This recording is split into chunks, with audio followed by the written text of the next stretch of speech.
Hello friends, welcome to the my channel GDM institute. मेरा नाम है रोहित प्रताप सिंह। आप सभी का स्वागत करते हैं अपने चैनल जीडीएम इंस्टीट्यूट पे। तो चलिए आज का क्लास स्टार्ट करते हैं। आज के क्लास स्टार्ट करने से पहले बता दें कि हम लोग का सीरीज चल रहा था कॉम्प्लेक्स नंबर का, जिसमें हम लोग कुछ क्लास देख चुके थे और इसके जस्ट पिछले क्लास में हम लोग देखे थे मॉडुलस ऑफ कॉम्प्लेक्स नंबर, यानी कि कार्तीय तल में यानी कि प्लेन में किसी भी पॉइंट से और ओरिजिन से बीच की दूरी को हम क्या कहते हैं? मॉडुलस कहते हैं, यानी कि गुणांक कहते हैं, मापांक कहते हैं। ठीक है, गुणांक आर्गुमेंट को कहा जाता है और मॉडुलस को क्या कहा जाता है? मापांक कहा जाता है। तो मॉडुलस का आज हम लोग कुछ प्रॉपर्टीज देखेंगे। पिछले क्लास में हम लोग मॉडुलस के बारे में देख चुके थे, मॉडुलस निकालना कैसे जाता है उसको हम लोग देख चुके थे। आज की क्लास में हम लोग देखेंगे उसका प्रॉपर्टीज देखेंगे, गुण देखेंगे। तो हम पहले चलिए हेडिंग डाल लेते हैं। यहाँ पर हेडिंग हम लोग डाल लेते हैं properties of modulus of complex number. ठीक है, ये हम टॉपिक डाल लिए। अगर वीडियो अच्छा लग रहा है, समझ में आ रहा है, तो अपने दोस्तों के साथ शेयर वगैरह कर दीजिए और कमेंट करके बताइएगा आप लोगों को क्लास कैसा लगा। और सब्सक्राइब कर लीजिएगा अगर सब्सक्राइब नहीं किए होंगे तो देखिए इसमें बहुत बहुत सारा प्रॉपर्टीज है इसमें, बट हम आप लोगों को उतना ही देंगे जितना आप लोगों को यूज है। इसमें बहुत सारा प्रॉपर्टीज है, 15-20 ठो, बट आपके काम के लायक केवल 5 ठो ही है। उसको हम आज बताएंगे और उतना आप कर लीजिएगा तो आराम से आप 11th-12th पढ़ लीजिएगा और कॉम्पिटिटिव एग्ज़ाम जैसे एयरफोर्स, नेवी, एनडीए का छोटा मोटा एग्ज़ाम आप लोग उससे दे सकते हैं। ठीक है, तो देखिए हमारा फर्स्ट नंबर है। मान लीजिए हमारा दे दिया जेड का पावर n और इसको दे दिया मॉडुलस ज्ञात करने के लिए, यानी कि किसी भी कॉम्प्लेक्स नंबर का पावर दे दिया। मान लीजिए 3 + 4 आयोटा का पावर 8 दे दिया और उसका पूछ दिया आप लोगों से उसका क्या करेंगे? मॉडुलस निकालिए, यानी कि मापांक निकालिए। तो उसको आप लोग क्या कीजिएगा? उसको करना नहीं है कि ये 3 + 4 आयोटा को 8 बार लिखिए, मल्टीप्लाई कीजिए, फिर उसका मॉडुलस निकालिए। उसको ऐसे करना है डायरेक्ट, इसको जेड पावर ऐसे कर देना है। यहाँ पर इसको लिख देते हैं बेटा कि इतना बराबर आप ऐसे लिख सकते हैं जेड मॉडुलस जेड के पावर n, यानी कि n को आप ऊपर शिफ्ट कर सकते हैं जितना दिया रहेगा। मान लीजिए आप लोग को एग्जांपल से बताते हैं कि मान लीजिए इतना आपको दे दिया 3 + 4 आयोटा, ऐसे दे दिया। यहाँ पर 2 है, 2 होगा तो थोड़ा आसान होगा, ऐसे भी 8 कर देते हैं। मान लीजिए 8 दे दिया, तो इसको आप लोग कैसे कीजिए? इसको 8 बार मल्टीप्लाई करके फिर निकालिए तो उससे दिक्कत हो जाएगा। ऐसे क्या करना है आप लोगों को? ऐसे कर देना है 3 + 4 आयोटा, इसको मॉडुलस अब 8 को क्या करना है? बार शिफ्ट कर देना है। तो इसका मॉडुलस क्या होगा? √3 का स्क्वायर + 4 का स्क्वायर, ऐसे। तो इसका हमारा हो जाएगा 5 और 5 के पावर 8 कितना होता है? 25, 125, 125 5 625 5 3125 कुछ होगा, समथिंग होगा, आप लोग कर लीजिएगा। हमारा इतना आंसर हो गया। ठीक है, ऐसे ही हमारा फर्स्ट है। नेक्स्ट देखते हैं, समझ में आया होगा आप लोग। बहुत पॉपुलर है में इसका मॉडुलस ऑफ कॉम्प्लेक्स नंबर का बहुत पॉपुलर प्रॉपर्टीज है ये। देखिए अब देखिए देखते हैं सेकेंड नंबर।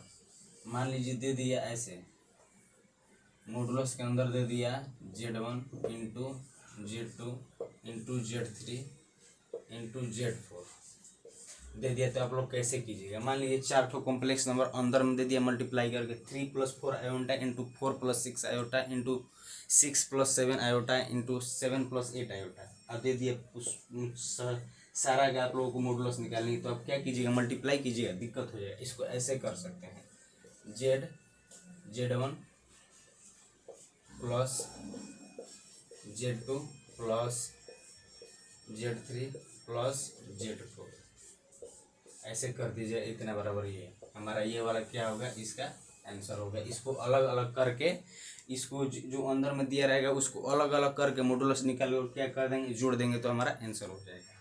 ठीक है, चलिए ये समझ में आ गया। इस पर एग्जाम्पल कोई देना जरूरी नहीं है, हार्ड नहीं है, थोड़ा नॉर्मल ही है।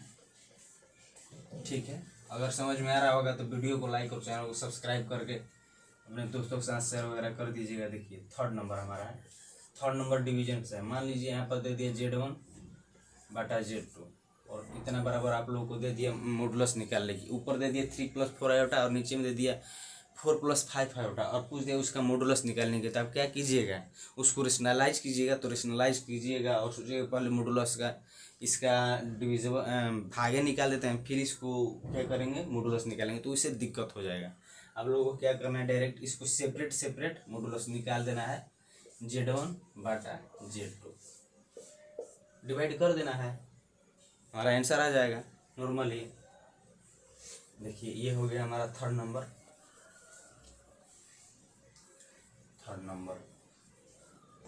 अब देखिए फोर्थ नंबर ये है। मान लीजिए ऐसे दे दिया आप लोगों को Z × Z, इसको आप ऐसे पढ़िए, गुणांक पढ़िए। एक गुणांक है ये, गुणांक बोल रहे हैं, गुणांक नहीं है, ये है कॉन्जुगेट।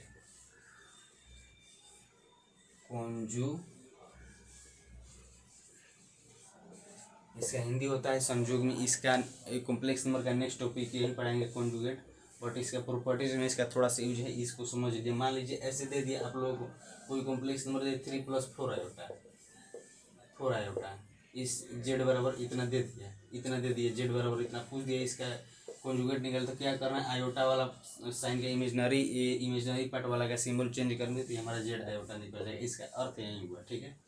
तो इतना हमारा दे दिया Z × मान लीजिए ऐसे दे दिया 3 + 4 आयोटा × 3 - 4 आयोटा, ठीक है। इसको दे दिया ऐसे, तो आप लोग क्या कीजिएगा, स्क्वायर कर दीजिएगा डायरेक्ट। इसका होता है Z² ऐसे, ठीक है। इसको हम क्लियरिफाई करते हैं लास्ट में, देखते हैं। इसको अभी छोड़ देते हैं, होल्ड पर करते हैं फोर्थ नंबर को। देखिए फिफ्थ नंबर देखते हैं। मान लीजिए आपको ऐसे दे दिया Z1, फिर Z1 दे दिया, फिर आप लोगों को Z1 दे दिया, फिर -Z1 दे दिया, ये भी इसके बराबर ही होगा, ठीक है, बराबर ये भी होगा, इतना के बराबर ही होगा, और ये भी होगा -Z कॉन्जुगेट। ये चारों आपस में क्या होगा, बराबर होगा, ठीक है। अगर एक कॉम्प्लेक्स नंबर दे दिया और उसमें निगेटिव लगा के अंदर में उसमें निगेटिव लगा के फिर उसका मॉडुलस पूछ देगा, तो वो भी क्या होगा, नॉर्मल मॉडुलस के बराबर होगा। अगर उसका कॉन्जुगेट करके मॉडुलस पूछ दिया तो वो भी क्या होगा, नॉर्मल मॉडुलस के बराबर होगा। और कॉन्जुगेट में निगेटिव लगा कर और फिर उसका मॉडुलस पूछा तो क्या होगा, नॉर्मल मॉडुलस के बराबर ही होगा, ठीक है। ये हमारा फिफ्थ नंबर था।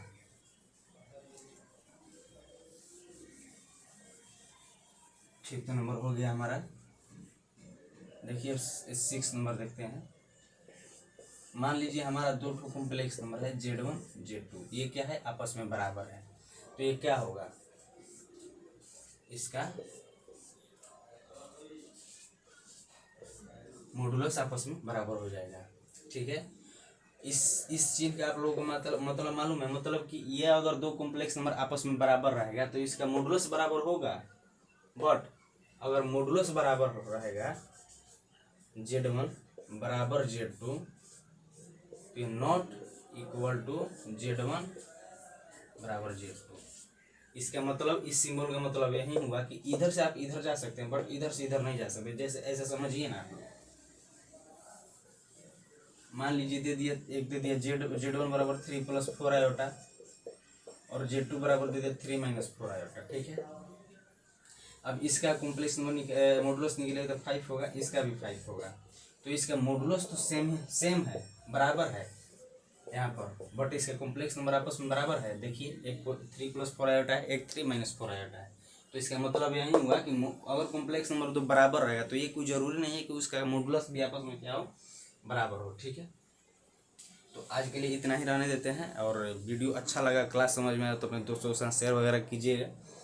और चलिए ठीक है, तो कमेंट कर दीजिएगा, फीडबैक दीजिएगा, बताइएगा कैसा लगा क्लास। चलिए तब तक के लिए हमारे साथ जुड़ने रहने के लिए बहुत बहुत धन्यवाद। मिलते हैं नेक्स्ट क्लास में, बाय बाय।